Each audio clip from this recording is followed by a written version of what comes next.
রাজধানীর কদমতলীতে একটি gas lighter কারখানায় ভয়াবহ অগ্নিকাণ্ডের ঘটনা ঘটেছে। এতে আগুন নিয়ন্ত্রণে ফায়ার সার্ভিসের 7টি ইউনিট কাজ করছে। 4 এপ্রিল শনিবার দুপুরে কদমতলী চৌরাস্তা আল বারাকা হাসপাতালের পাশে গ্যাস লাইট কারখানায় আগুনের সূত্রপাত হয়। ফায়ার সার্ভিস সূত্রে জানা যায়, দুপুর 1:45 দিকে কারখানার ভেতরে ধোঁয়া দেখতে পান স্থানীয়রা। মুহূর্তের মধ্যেই আগুন ছড়িয়ে পড়ে। খবর পেয়ে প্রথমে ফায়ার সার্ভিসের 3টি ইউনিট ঘটনাস্থলে গিয়ে কাজ শুরু করে। যে কোনো আগুনে আপনারা সহ আমরা কিন্তু একসাথে কাজটা করি। এনি কাইন্ড অফ ডিজাস্টার আপনারা আমাদের সাথে থাকেন, যার কারণে আপনাদেরকে ধন্যবাদ।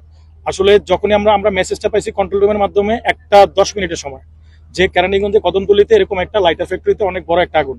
সাথে সাথে আপনারা জানেন যে নিকটবর্তী ফায়ার স্টেশন হচ্ছে কেরানীগঞ্জ ফায়ার স্টেশন, ওখান থেকে 3টা ইউনিট এট এ টাইম বের হয়ে যায়। যাওয়ার পরে আগুনের ভয়াবহতা দেখে কেরানীগঞ্জের যে সিনিয়র স্টেশন অফিসার আছে, সে যখন বলে যে আরো সাহায্য লাগবে, সেক্ষেত্রে সাথে সাথে সদরঘাট ফায়ার স্টেশন এবং নিকটবর্তী ফায়ার স্টেশন হচ্ছে পোস্তগোলা ফায়ার স্টেশন, ওখান থেকে আরো 4টা ইউনিট বের হয়। মোট 7টা ইউনিটের অক্লান্ত পরিশ্রমে আমরা 2:30 আমরা নিয়ন্ত্রণ দিতে সক্ষম হই।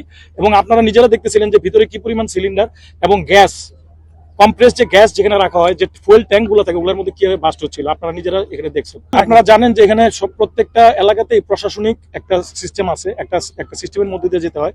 সো আপনারা যারা আছেন প্রশাসনে যারা আছেন প্লাস আমরা যারা আছি, আমরা এই জিনিসগুলো খুঁটিয়ে দেখবো যে কিভাবে এটা হইলো বা কিভাবে হইলো, এটা আমরা দেখবো।